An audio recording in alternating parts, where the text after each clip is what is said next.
Rebonjour. Donc nous sommes réunis pour cette dernière table ronde. J'ai à mes côtés Sylvie Joseph, directrice au sein du groupe La Poste, qui s'est occupée de la transformation interne ces dernières années. Bonjour, et Bruno Arnaud. Mettling, président fondateur de Topix et ancien DRH du groupe Orange. L'objectif de cet échange, ça va être de parler de ce que j'ai appelé le juste impact, ne pas être dans l'excès ni dans un sens ni dans l'autre, des conséquences du travail à distance qui est finalement imposé à tout à chacun dans le contexte qu'on connaît. Alors Sylvie, comment est-ce que vous percevez la manière dont l'entreprise a encaissé ce passage en télétravail un peu forcé ? Alors, je crois déjà, Arnaud, qu'il faut parler plutôt de travail à distance que de réel télétravail, parce que le télétravail, au sens de la loi, il est censé être organisé et reposer sur des avenants au contrat de travail. Bon, très honnêtement, en plus, il faut distinguer la période de mars 2020 et puis les mois qui ont suivi, y compris le deuxième confinement d'octobre, parce que ça ne s'est pas du tout passé de la même façon, évidemment. Et pour répondre très clairement à votre question, je vais prendre le premier confinement. Les entreprises n'étaient absolument pas préparées. D'ailleurs préparées à rien, pour être sur le risque pandémique. Très peu l'avaient mise dans leur cartographie des risques. Et alors, en matière de télétravail, je vous rappelle qu'à l'époque, il y avait moins de 6% des salariés français qui étaient officiellement en télétravail. Il y avait 20-23% de télétravail gris, on va dire ça comme ça, mais donc pas préparé du tout, en fait. Et elles ont géré comme elles ont pu.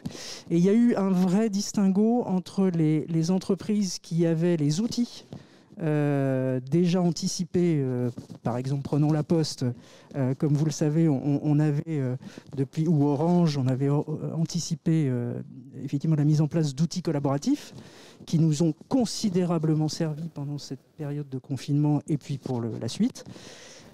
Donc sur les outils, il y a eu un vrai distinguo entre très peu d'entreprises organisées et la grande masse qui ne l'était pas en termes d'outils. Et puis après, il y a les usages. Et objectivement, personne n'était véritablement totalement préparé à un travail à 100% confiné, ce qui n'a pas été le cas de tout le monde, loin de là. Et puis progressivement, effectivement, un travail hybride dont on va beaucoup reparler. Donc globalement, en synthèse, pas franchement prêtes les entreprises. Pas franchement prêtes. Et est-ce qu'on a eu des salariés qui se sont retrouvés complètement dans l'incapacité de travailler, Bruno, avec ce passage chez soi, ce passage obligé à travailler chez soi? Pour suivre ce que disait Sylvie, il y a vraiment deux étapes. C'est-à-dire il faut être conscient que le premier confinement, ça a été beaucoup d'improvisation et en même temps, une formidable dynamique collective, parce que quand on regarde le résultat, on s'aperçoit qu'un nombre tout à fait considérable d'entreprises et de collaborateurs ont réussi cette bascule. Ça a été un peu l'apprentissage à marche forcée, donc il y a toujours un pourcentage, mais au total assez limité, de gens qui ont vécu difficilement, parfois même douloureusement, cette évolution, mais que globalement, il y avait une espèce de logique de pionnier, de réponse dans l'urgence, qui a créé une dynamique interne de revisitation des postures traditionnelles qui est importante. Et d'ailleurs, j'en profite pour le dire qu'un des atouts de la période qu'on vit, c'est qu'on vit toujours en France, on aime ça, on idéalise la période passé, on avait toutes les qualités, puis j'allais dire, on aime bien concentrer tous les risques, toutes les difficultés de la période à venir. Moi, je voudrais rappeler que le télétravail, évidemment forcé, ou le télétravail demain, il intervient sur un corps social des entreprises qui était déjà très fragilisé. L'épuisement du management de proximité par un mode de fonctionnement des entreprises. Et donc, l'idée de ce qu'on vit là, c'est que bien sûr, c'est contraint, bien sûr, c'est rapide. On voit bien qu'entre le premier, comme disait Sylvie, et le deuxième confinement, les gens ne vivent pas la même chose. On voit bien qu'aujourd'hui, quand on prend un peu de recul, on commence à voir des risques et des enjeux de ces façons de travailler quand elles ne sont pas assez anticipées et préparées. Donc il y a tout un enjeu qui est devant nous. Mais en synthèse, je voudrais dire, premier confinement quand même, les études montrent une espèce d'accueil positif de ces nouvelles façons de travailler parce qu'on sent les potentialités, tout n'est pas forcément parfaitement réglé. Deuxième confinement, on commence à avoir de la lassitude devant l'enchaînement des réunions, ces façons de travailler, quand la réflexion sur cette organisation du travail nouvelle, elle n'est pas assez portée à. Et puis troisième élément, moi je rappelle ce qu'était la posture permanente dans le travail que j'avais animé il y a 5 ans, qui avait permis en pleine loi El Khomri, du MEDEF à la CGT, d'avoir un rapport consensuel sur la manière d'aborder cette transformation du travail. Ça reste vrai 5 ans après. Je crois que la posture qui doit être la nôtre, quelles que soient nos responsabilités, c'est de pointer avec la même exigence les formidables opportunités du télétravail, y compris pour réparer des situations traditionnelles abîmées avant le télétravail, que les risques associés au télétravail. Et si vous avez cette posture, si vous avez cette honnêteté intellectuelle, alors à ce moment-là, vous avez plutôt des réponses positives. Si par contre vous ne voyez que les inconvénients ou l'inverse, que les avantages du télétravail, vous allez au-devant de vraies difficultés. Donc vous vous accordez sur le fait que, bon, globalement, on a su passer dans ce mode-là, mais ça a été difficile pour les équipes et pour l'entreprise. Il ne faut pas croire que le sujet du travail à distance est derrière nous, c'est un problème réglé. Comment est-ce qu'on peut expliquer que les entreprises finalement ont réussi à assurer une continuité d'activité dans ce contexte-là? Parce qu'aujourd'hui, on va leur dire qu'elles ne sont pas prêtes à travailler en mode hybride.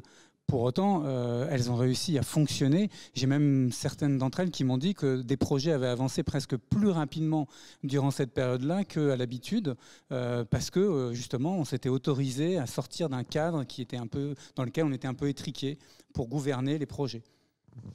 Alors effectivement, les entreprises, et heureusement d'ailleurs, comme le disait très justement Bruno, elles s'adaptent et elles s'adaptent de plus en plus rapidement. C'est les équipes ou les process?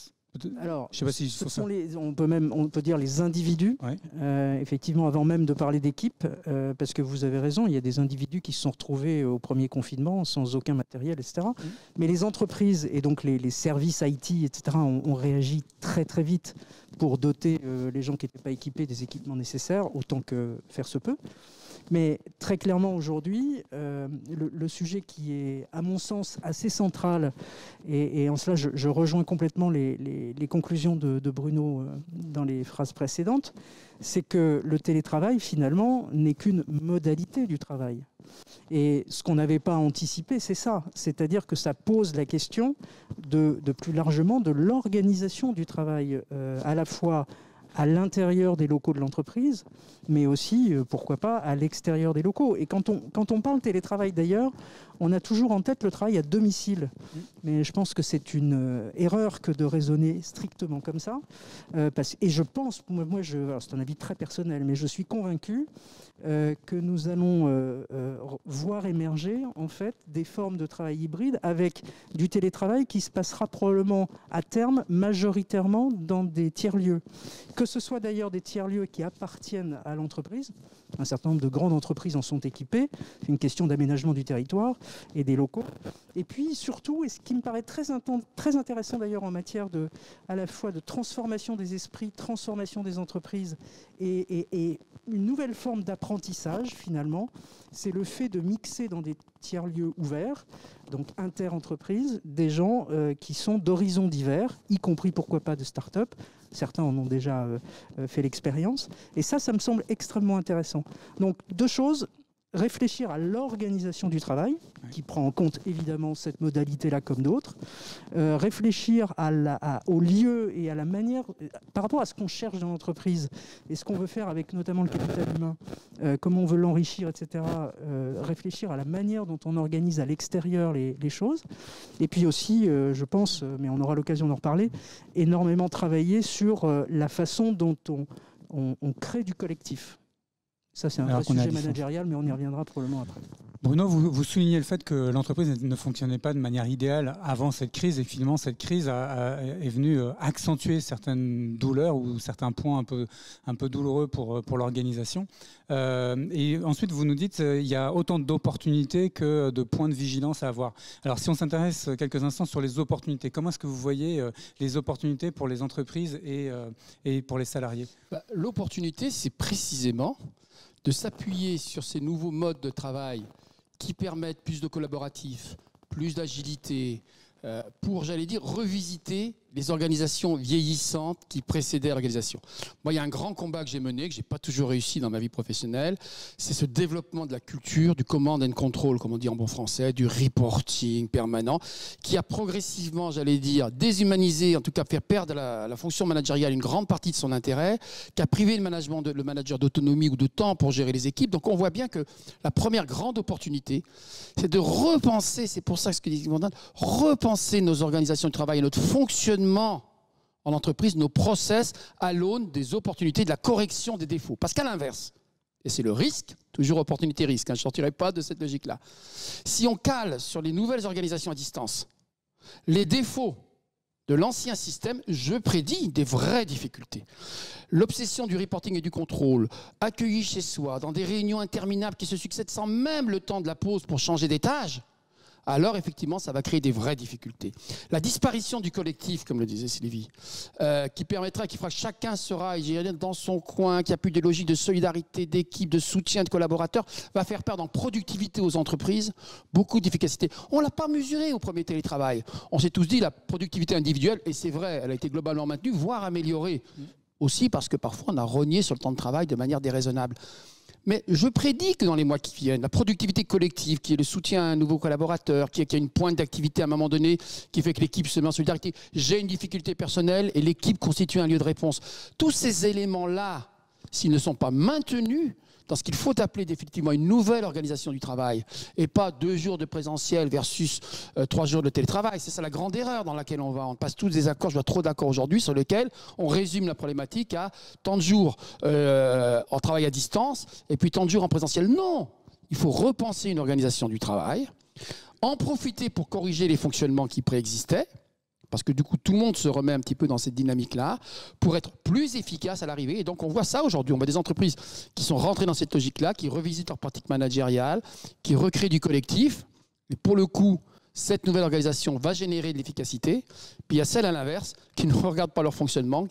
Et c'est là, soit dit en passant, que des réponses comme celles que l'ECO apporte, qui permettent de suivre la manière dont tout ça se passe, de l'anticiper, de le corriger, sont absolument déterminantes. Encore une fois, cette organisation du travail nouvelle sera ce que nous en ferons.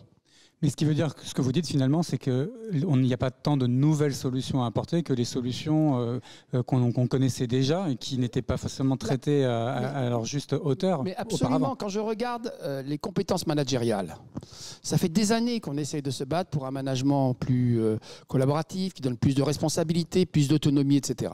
Prenons cet exemple-là. Aujourd'hui, c'est vrai que quand on veut former les managers au télétravail, on insiste sur l'autonomie, le feedback, etc. 80% des qualités nécessaires pour bien manager à distance sont celles qu'il fallait, qui auraient dû être développées dans le management traditionnel. Parce que ce n'est pas vrai qu'un collaborateur n'a pas besoin d'autonomie, qu'il n'a pas besoin de feedback, etc. Puis il y a 20% de spécifiques, notamment sur des questions comme le suivi de la charge de travail à distance, la question de l'animation d'équipe à distance, ça ne s'improvise pas par rapport à des années de management en présentiel. Donc 20% de spécifiques, 80% qui n'est ni plus ni moins que des bonnes pratiques qu'on aurait dû pratiquer dans le monde antérieur. Donc ce qui était tenable en fait avant ne l'est plus en mode hybride. Et ce qui était tenable, mais mal tenu, oui. en d'autres termes, parce que c'était pas satisfaisant du tout. On fermait les yeux en fait sur ces affaires-là. Mais... Et qu'est-ce qui vous laisse espérer qu'aujourd'hui l'entreprise va être plus à même de conduire ces changements? Parce que on a déjà tenu ces discours et porté ces éclairages aux entreprises les années passées. C'est pas pour autant qu'elles ont saisi le sujet sérieusement. Est-ce que vous pensez que finalement la situation de crise qu'on vient de vivre ou qu'on vit encore est un déclencheur pour ces organisations? Est-ce qu'elles vont consacrer plus d'énergie et de moyens finalement à leurs équipes? Alors, consacrer plus d'énergie et de moyens à leurs équipes, je ne suis pas certaine qu'elles l'imaginent encore comme ça et que ce soit aussi clair dans leur tête à ce stade. Ce qui est en revanche tout à fait réel, c'est que cette crise pandémique, qui en plus malheureusement traîne en longueur, amène à des changements importants de comportement dans la tête des gens et en particulier de ceux qui sont actifs, qui travaillent et qui travaillent sous un mode salarié. Et aujourd'hui, effectivement, la distance, alors je rappelle quand même que 70% aujourd'hui, je ne parle plus du premier confinement, hein, je parle depuis le second, enfin depuis le mois de juin en gros, 70% des salariés ne sont pas en télétravail. Donc on est plutôt aux alentours de 30%, si j'en crois les derniers chiffres de l'IFOP, et on est sur des télétravailleurs qui ne sont pas à 100% en télétravail. D'accord ? Néanmoins, on a quand même des changements psychologiques majeurs et effectivement, ce sujet d'autonomie, ce sujet de confiance, ce besoin de sens qui était tout à fait présent avant et qu'on ne mettait pas en avant, devient aujourd'hui absolument central parce que finalement, les collaborateurs de l'entreprise ont appris à s'autonomiser de fait par obligation ou par souhait.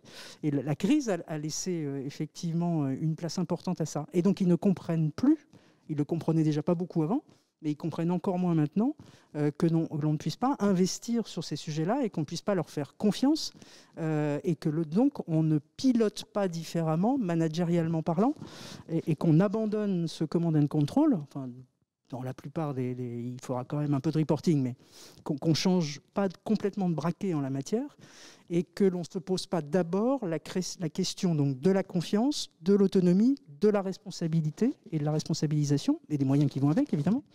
Et puis, de la façon dont on travaille et dont on construit du collectif, qui, objectivement, dans la tâche que se donnaient les managers avant, était extrêmement faible. Et le temps consacré à ses collaborateurs en accompagnement, en soutien, en discussion, etc., et en s'adaptant aux besoins de chacun, était une tâche extrêmement mineure, alors que ça doit être au cœur du job du manager. Et donc, c'est en ça que ça change beaucoup. Et que les entreprises vont être obligées de s'adapter, parce que l'exigence des collaborateurs est beaucoup plus importante qu'avant. Les collaborateurs, effectivement, vont demander cette souplesse et cette responsabilisation. Pour autant, les accords ou les discussions qu'il y a entre les organisations syndicales et les entreprises portent plus sur la durée du télétravail, ce que vous disiez. Donc, en fait, on reste un peu dans cette logique où on définit le travail par là où on l'exécute, par le temps qu'on consacre au travail. Moi, mon contrat de travail, il est toujours défini par ces deux grandes notions. Est-ce que finalement l'entreprise va arriver à sortir de ce schéma-là pour se rattacher peut-être plus à la réalité de la façon de travailler aujourd'hui? La réponse, la question est complexe, elle a plusieurs facettes. Je pense d'abord qu'avant de déverrouiller un certain nombre de droits et de protection des salariés, il faut s'assurer que les nouvelles organisations que l'on pense fonctionnent bien. Je vais donner un exemple tout bête. C'est bien de parler de l'autonomie des salariés, et je vais en dire un mot dans un instant. Si dans le même temps, ça se traduit par une charge de travail absolument monstrueuse, à l'abri de tout contrôle de l'équipe et de toute référence à un temps de travail physique, on voit bien qu'on crée des déséquilibres inacceptables. Donc, par exemple, on ne peut pas parler des nouvelles organisations du travail dont on parle avec Sylvie sans pointer la question, j'allais dire, du suivi de la charge de travail. C'est un thème que les entreprises allaient moyennement ouvrir. Je prends cet exemple-là parmi d'autres. En fait, je voudrais remonter un tout petit cran en arrière. Quelle est l'équation gagnante? C'est celle qui va consister à dire, pour une partie des salariés, nous ne vous disons pas ce qu'a dit Sylvie, la majorité des salariés restera, pour la majorité des salariés, le télétravail ne sera pas accessible ou dans des conditions très limitées. Mais pour tous ceux qui vont pouvoir bénéficier de cette nouvelle organisation du travail, il y a un enjeu qui est majeur. C'est qu'il faut bien comprendre qu'on va changer le mode de pilotage et de relation entre l'entreprise, le manager et le salarié. Je m'explique. On va passer d'un mode où cette relation était pilotée par le présentéisme. Je suis présent à tel endroit pendant telle durée pour faire telle tâche, sous l'autorité de tel patron, tel responsable, tel manager. Et quand c'est fini, le temps rythme la fin de ces périodes, à un pilotage qui va s'apparenter pour moi, à un pilotage par ce qu'on appelle en bon français le delivery, la prestation. Puisque tu es à distance, il est logique que tu aies plus d'autonomie, que je sois moins regardant sur la manière dont tu t'organises pour réaliser la prestation, sous réserve qu'elle ait été définie de manière équilibrée, pour que le collaborateur il gagne en autonomie et en responsabilité, d'accord, et que l'entreprise, c'est quand même beaucoup plus riche, parce qu'un collaborateur, évidemment, qui est dans cette relation-là, il est plus efficace, sa tâche est plus enrichissante. Sous réserve, je le redis encore une fois, parce que dès que je dis ça aux partenaires sociaux, ils pointent les risques de suivi de la charge de travail. Il faut que la prestation ait été correctement définie. Mais si on va vers cette plus d'autonomie, vous voyez bien, c'est ça le sens de ces nouvelles organisations du travail dont on parle. Que les temps en commun, c'est vraiment des temps de collaboration, de construction d'équipe, et ce n'est pas des temps côte à côte sur des grands bureaux, des flex-office ou que sais-je encore, où on se contente, entre guillemets. Voilà. Si les entreprises organisent bien ces temps de collaboration, si on profite évidemment de ces temps à distance pour permettre aux collaborateurs de prendre du recul et de s'organiser, on va vers une nouvelle relation d'entreprise aux collaborateurs et vers une relation entre l'entreprise et l'équipe. Et c'est ça qu'il faut réussir. Donc il y a des risques et des grandes opportunités. Les entreprises qui gagneront, c'est celles qui iront dans cette voie-là, avec les garde-fous nécessaires, et encore une fois, je le redis une dernière fois, la charge de travail. Celles qui perdront, c'est celles qui se contenteront de dire « je ne change rien à mon organisation et mon fonctionnement. Vous avez maintenant 2 jours à distance et 3 jours de présence sur place ». Je compléterai d'ailleurs le propos de Bruno en disant aussi que la révolution doit se faire dans les organisations syndicales qui, il faut le rappeler, ne sont pas, de par leur mode et leur pratique du travail syndical, étaient plutôt sur l'unité de temps et de lieu et n'étaient pas extrêmement favorables au télétravail. Donc elles ont toujours une forme de réticence là-dessus. Alors, aussi pour les raisons qu'évoquait Bruno sur la mesure de la charge de travail, le contrôle, etc. L'autre sujet qui est très intéressant, qui est soulevé par Bruno, c'est effectivement l'enjeu pour les entreprises sur l'immobilier, sur les bureaux.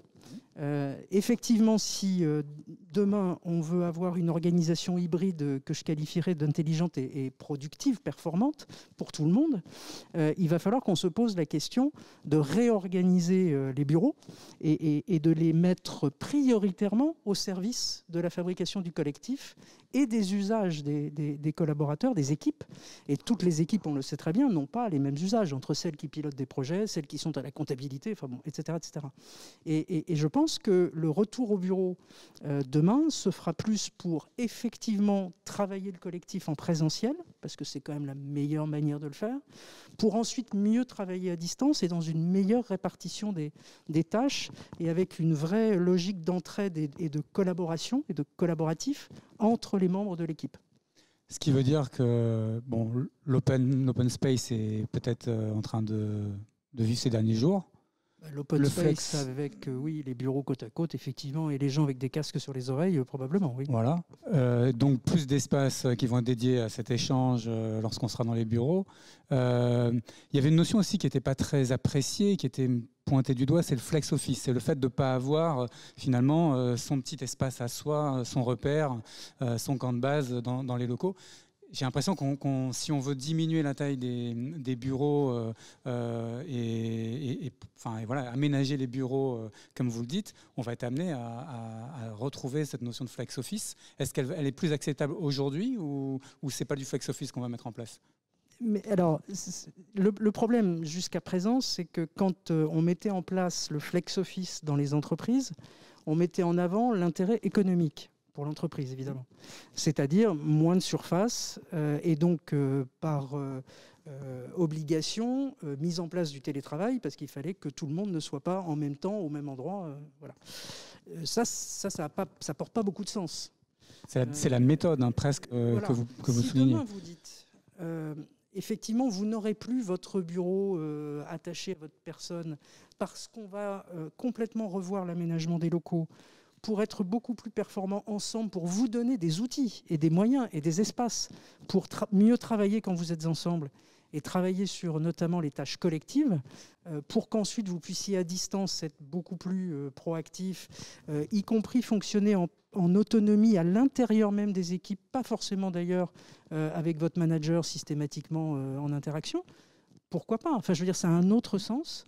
Et tout ça dans un objectif et un sens à l'action de l'équipe en question dans le cadre du projet d'entreprise et de ce qu'elle a à délivrer en termes d'objectifs. Peut-être en écho à ce qu'il a dit, d'abord il y a une réalité, c'est qu'il y a un immense gâchis d'environnement, un gâchis économique derrière la situation d'aujourd'hui qui voit qu'en moyenne un poste de travail, et avant le confinement, est occupé à 50% en région parisienne. Quand on connaît le coût d'un poste de travail, quand on a le coût, le déplacement, etc., on voit bien qu'il ne faut pas être naïf. L'enjeu d'optimisation, je vais y revenir, de ce gros mot d'optimisation de l'utilisation des espaces de travail de bureau est un enjeu économique qui sera irréversible, qui d'ailleurs est un des facteurs de changement de la posture de l'entreprise par rapport à ces enjeux de télétravail.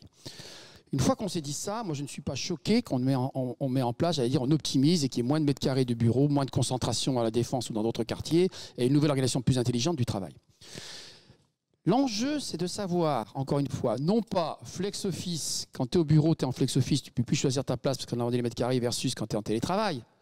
C'est comment, toujours dans la logique qu'on partage sur cette nouvelle organisation du travail qu'il faut penser, comment est-ce qu'effectivement j'alterne moins de mètres carrés de bureaux traditionnels, mais repensés dans leurs usages, refondus dans ces logiques collaboratives, participatives. Et du coup, il est tolérable pour le collaborateur, quand il vient, même s'il a entre deux moments de collaboration, un moment où il est isolé, de se poser quelque part sans avoir son bureau attitré devient une évidence, mais parce qu'il y a une valeur ajoutée à venir au bureau à cause de la dimension collective.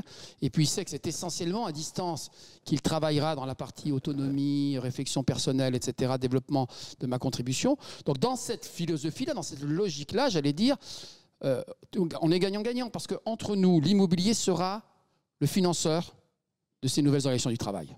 Chaque fois qu'il y a une grande transformation, elle a un coût. On n'imagine pas que ce soit les salariés ou la productivité de l'entreprise, donc l'emploi, qui en fasse les frais. Donc il faut bien trouver une source de financement et l'immobilier sera la source de financement de ces nouveaux enjeux. Ça n'empêche pas d'être intelligent dans l'usage résiduel de l'immobilier. Ne pas parler que de flex office qui tétanise à juste titre tout le monde parce qu'on perd un repère dans l'entreprise pour dire on va repenser ces espaces de travail de manière plus collective, gérer votre place. Et par ailleurs, évidemment, le petit bureau individuel dans lequel vous étiez, que vous appréciez, n'a plus grand sens économiquement mais aussi humainement.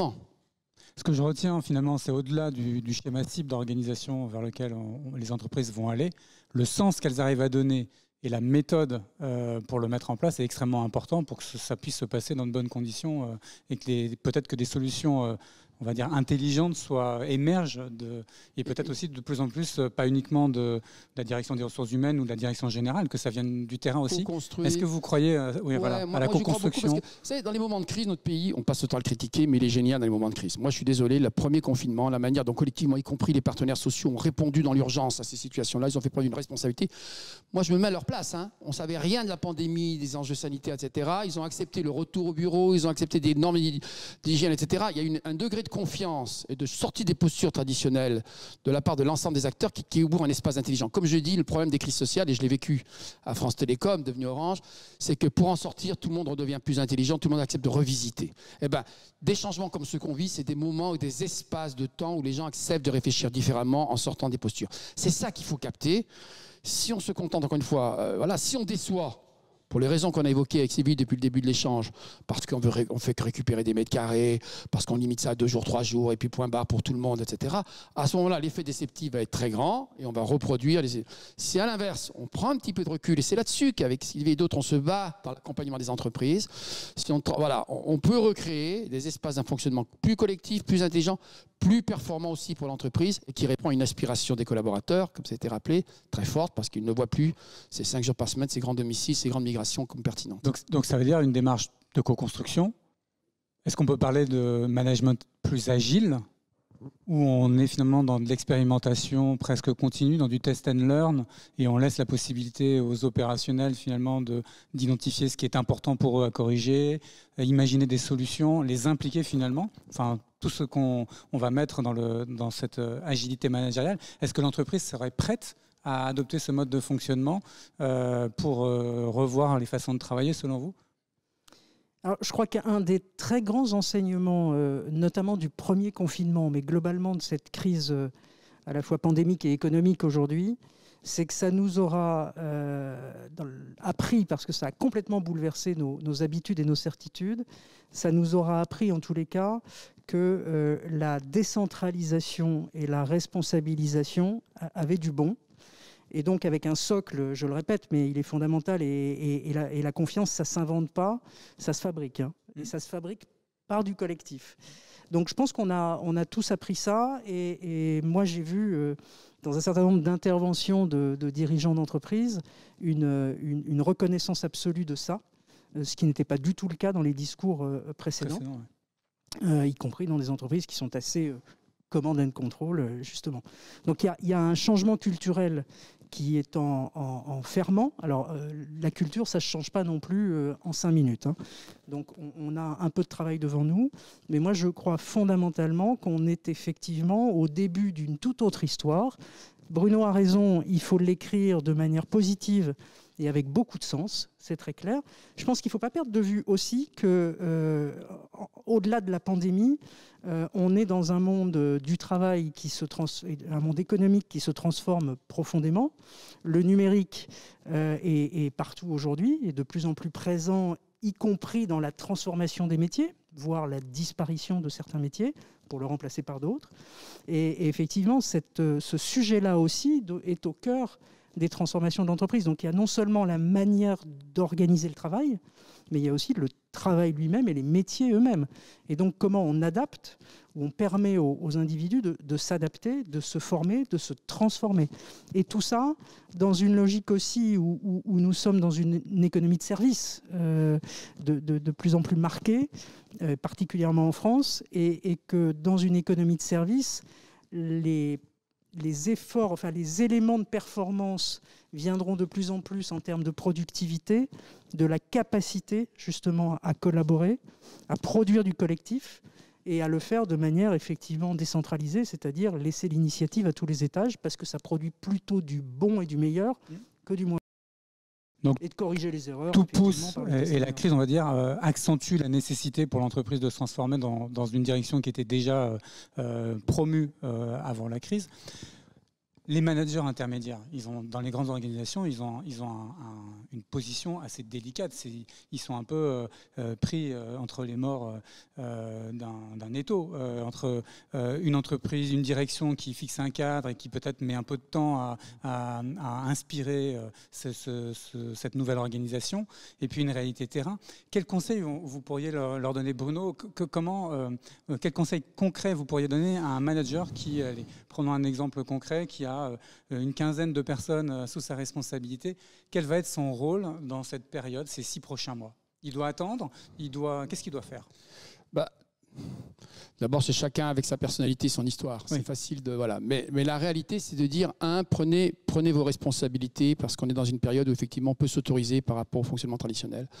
Une prise de responsabilité, rééquilibrer brutalement votre temps entre l'animation d'équipe, comme le disait Sylvie, et puis la réponse diverse et variée. Mais je vais vous raconter la réalité du manager, puisque vous invitiez à être concret. On voit bien qu'il y en a 2 attitudes aujourd'hui. Vous avez des managers de 10-20 personnes qui ont vu, grâce au télétravail, augmenter leurs tâches, parce que sous tableur Excel, ils doivent dire en permanence qui est présent, qui n'est pas, etc. Et en fait, concrètement, le télétravail pour eux, c'est encore moins de temps pour manager, animer, et plus de temps pour remplir ces fameux tableaux Excel, parce que quelqu'un là-haut estime devoir nécessaire savoir en permanence qui est où et comment, et le tout sous tableur Excel. Puis vous avez des boîtes qui ont pris des applicatifs, qui sont ouverts, etc., un certain nombre de nouveaux enjeux. Il y a des applicatifs qui sont sortis, qui permettent en un clic à un collaborateur de se déclarer en télétravail, d'avoir accès à qui est présent au bureau ce jour-là pour concrétiser la logique collaborative. Ah bah je vais aller au bureau puisqu'il est présent dans telle pièce ce jour-là. Au manager en un clic de valider ou d'interpeller le souhait d'être en télétravail par rapport à l'arrêté. Et ça change complètement la donne. Dans un cas, vous êtes vraiment dans la prise en compte des enjeux collaboratifs, mais concrètement, parce qu'en donnant accès au collaborateur à qui d'équipe sera présent dans tel bureau ce jour-là, vous permettez à la collaboration de s'installer. Vous simplifiez la vie du manager pour qu'il ait du temps pour gérer cette mutation dont on a parlé du management à distance, qu'il ait du temps pour driver l'équipe, l'animer, et puis aux collaborateurs, du coup, vous facilitez sa vie quotidienne. Mais pour une entreprise qui réfléchit à ça, j'ai peur qu'il y en ait 2 ou 3 qui soient suivis sous tableur Excel des dispositions de télétravail. Et donc, voilà, le grand message, il est là. Il faut avoir une vision globale de là où on va, de la nouvelle organisation, des défauts de son entreprise, de ce qu'on veut corriger. Il faut former le manager, parce qu'encore une fois, la majorité d'entre eux étaient souvent des experts qu'on a transformés en managers sans forcément travailler cette dimension managériale, cette formation managériale. C'est souvent le meilleur de l'équipe qui est devenu manager, et ce n'était pas forcément un bon manager, mais on a souvent perdu un bon expert. Donc ça aussi, voilà. Il faut l'accompagner dans ces nouvelles façons de travailler, et ça c'est absolument clé. Et moi, ce que j'aime bien faire, parce que les managers, ils n'aiment pas tellement se mettre sur la sellette par rapport à une équipe, en ce moment, par exemple, nous on accompagne dans des séminaires de travail une équipe et son manager, on veut personne des niveaux du dessus, et c'est convenu avec l'entreprise. On les met ensemble, non pas sur le temps de comment je manage et comment je dois évoluer, c'est toujours délicat pour le manager avec son équipe, mais on dit comment est-ce qu'on va fonctionner dans la nouvelle organisation, et on en profite évidemment, y compris pour revisiter un certain nombre de pratiques managériales qui apparaissent dépassées. Donc c'est prenez vos responsabilités. C'est important, c'est pas toujours possible, faut voir un petit peu, voilà. 2, accepter de remettre sur la table à l'occasion de cette nouvelle organisation le mode de fonctionnement, y compris la pratique managériale, pour aller vers ce que vous souhaitez peut-être, ce que vous avez moins pratiqué, mais en tout cas qui est cette logique de l'autonomie, de la délégation, etc. Et puis formez-vous aussi aux qualités spécifiques que requiert le management à distance, le pilotage d'équipe à distance, le suivi de la charge de travail, etc. Donc, le pire, c'est que de nouveau, on soit incantatoire là-haut, on ait des belles séquences là-haut collectives sur la nouvelle organisation du travail, le télétravail, des grandes négociations qui ne s'inscrivent pas dans le réel. À la chaîne, on a des modes de fonctionnement qui sont d'autant plus dramatiques qu'ils s'appuient sur le télétravail à distance. Ils peuvent créer des vrais et graves déséquilibres qu'on voit pointer. Et puis entre les deux, le manager qui est évidemment le coupable de tout parce qu'il était censé réguler l'équipe alors qu'on ne lui a pas donné les moyens. Et c'est un petit peu ce scénario, pas catastrophe, en tout cas très difficile, qu'il faut absolument anticiper.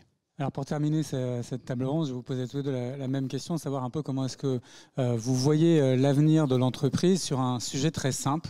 Est-ce qu'on va pouvoir, pour tous ceux qui sont travailleurs de l'information, travailler un peu de là où on veut, s'installer finalement et peut-être repeupler les campagnes, être moins contraint dans des métiers d'encadrement ou de siège d'être à Paris. Est-ce que ça c'est une utopie, ou est-ce qu'il y a quelque chose qui un petit déclic, quelque chose là qui va rendre possible ce type de solution? avec un nouveau vivier d'emploi pour l'entreprise, peut-être un bien-être au travail aussi différent pour les collaborateurs. Est-ce que ça, c'est une utopie ou ça peut se mettre en place ? Ce n'est pas totalement une utopie parce qu'on voit déjà les tendances, quand on regarde les tendances de l'immobilier sur quelques mois, etc., on voit déjà poindre des comportements de ce type. Moi, je remettrai quand même les choses à leur place. On a dit tout à l'heure que le télétravail ou le travail hybride, enfin le mode organisationnel en souplesse, si j'ose dire, entre bureau de l'entreprise et ailleurs, que ce soit son domicile ou un tiers-lieu, ou les deux à la fois d'ailleurs, c'est aujourd'hui possible pour une petite partie des salariés et qui sont souvent d'ailleurs des cadres. Un point qu'on n'a pas du tout abordé, c'est qu'il va falloir être très attentif dans les entreprises quand on a à la fois des cadres et des employés et des métiers qui sont télétravaillables et d'autres pas, ou des activités qui sont télétravaillables et d'autres pas. Il va falloir être très attentif à la possible fracture entre les deux populations de travail. Et ça, c'est un point qu'on a peut-être pas suffisamment identifié, pointé, mesuré. Voilà, c'est un débat à part entière. Cela étant, moi je crois effectivement que ce n'est pas totalement une utopie pour une partie de la population. Je crois beaucoup, moi, à l'évolution d'un monde globalement du travail très hybride, c'est-à-dire y compris entre salariat et indépendants. On le voit d'ailleurs très fortement dans les activités numériques, c'est déjà très mélangé. Et je pense effectivement que ça rebat positivement les cartes, sous réserve là aussi qu'il y ait à la fois une ambition précise et commune des entreprises d'une part et des pouvoirs publics d'autre part. Parce que si on le fait sans qu'il y ait une pensée, après on pourra s'organiser comme on veut, mais une pensée commune sur l'aménagement du territoire par exemple et les infrastructures, parce que pour télétravailler il faut un peu d'infrastructure quand même, hein, ne serait-ce que télécom. Donc les campagnes c'est bien, mais c'est pas toujours nickel en matière de télécom. Donc clairement, il faut que tout ça soit quand même un tant soit peu organisé par ceux qui en ont la responsabilité, donc à la fois les entreprises, les pouvoirs publics, les collectivités territoriales, etc. Et il faut que ça s'inscrive dans un projet de société. Moi, je pense que je reviens sur le sens, parce que je pense que c'est ça qu'il faut que l'on pense ensemble. C'est un projet de société. Donc c'est possible, mais ça nécessite quand même un certain nombre d'efforts collectifs pour y arriver. Me semble-t-il. Si on veut l'adhésion, ça me paraît être la bonne voie. Utopie ou réalité? Alors, pour reprendre votre exemple, gardons la mesure, cette importance que rappelait Sylvie sur la réalité du potentiel concerné, le profil des personnes concernées, etc. Mais la réalité, c'est aussi ce témoignage d'un manager d'une grande compagnie d'assurance qu'on accompagne dans ses réflexions sur le télétravail. Ce manager disait « J'ai perdu le meilleur expert ». Tout simplement parce qu'il a suivi son épouse dans le cadre d'une mutation à l'autre bout de la France et que nous n'étions pas encore capables, alors que son expertise se réalise vraiment aisément à distance, qu'elle ne nécessite pas, etc., que les 2 voyages par mois qu'il aurait fallu faire sur Paris n'étaient absolument pas un sujet par rapport à la valeur qu'il représente pour l'entreprise, on a été incapable de tolérer cette dérogation à nos organisations. Donc, mesurons bien ce choc entre 2 mondes et qui fait que demain, on peut l'espérer en tout cas, l'expert en question pourra conserver son travail quand bien même il suit sa conjointe à l'autre bout de la France dans le cadre d'une mutation. Donc ça, c'est la réalité qui fait que ce n'est pas tellement d'utopie, ça se pose très concrètement dans les boîtes. Le deuxième élément, c'est gardons la mesure, et c'est important de rappeler que l'exclusion du télétravail n'est pas un phénomène neutre dans les entreprises. Moi, j'ai beaucoup d'admiration, par exemple, pour l'accord télétravail de Safran, qui dit très clairement que les ouvriers sur ces chaînes de production de moteurs d'avion, excusez du peu, on ne peut pas imaginer que ça se passe en télétravail. Mais à l'inverse, le refus d'exclusion conduit Safran dans son accord à dire pour les formations, et ils ont beaucoup de formations parce que c'est des ouvriers très qualifiés, on va développer le télétravail pour qu'ils puissent eux aussi ne pas être condamnés à ne pas être en télétravail, mais goûter au télétravail. Donc on est dans une période où on va innover, on va tester. Ce qui est important, c'est effectivement la prise de recul, l'intelligence collective qu'on y met, l'écoute qu'on y met, la co-construction pour trouver des solutions qui permettent d'aller vers cette entreprise plus efficace et humainement répondre à une grande aspiration des salariés. Le mot-clé, pour moi, ça restera la dimension collective. Le tout télétravail, je l'ai dit et écrit, est une connerie par rapport au collectif, à la nécessité d'être ensemble, etc. Donc voilà, sachons construire ces nouvelles organisations du travail. On vit la plus grande transformation du travail depuis des décennies. Il n'y a pas eu d'équivalent parce que tout s'accumule. Tu l'as dit, mais l'arrivée du numérique, des nouveaux outils d'intelligence artificielle, tout ça n'est pas neutre sur le travail. La mise en place du travail à distance n'est pas neutre non plus. C'est tout ça qu'on est en train de bâtir. Donc c'est un formidable chantier. De grâce, faisons fonctionner notre intelligence collective pour y répondre. Merci beaucoup à tous les deux. Merci Sylvie, merci Bruno. C'était très intéressant. Je vous donne à tous rendez-vous sur référentiel.leco.fr pour télécharger notre étude. Et puis dans quelques jours, nous diffuserons sur le site YouTube de l'Eco les replays à la fois de la présentation de l'étude et des 2 tables rondes. Voilà, merci à tous d'avoir participé à cet événement. Je sais que vous étiez nombreux sur le chat et je vous dis à très bientôt.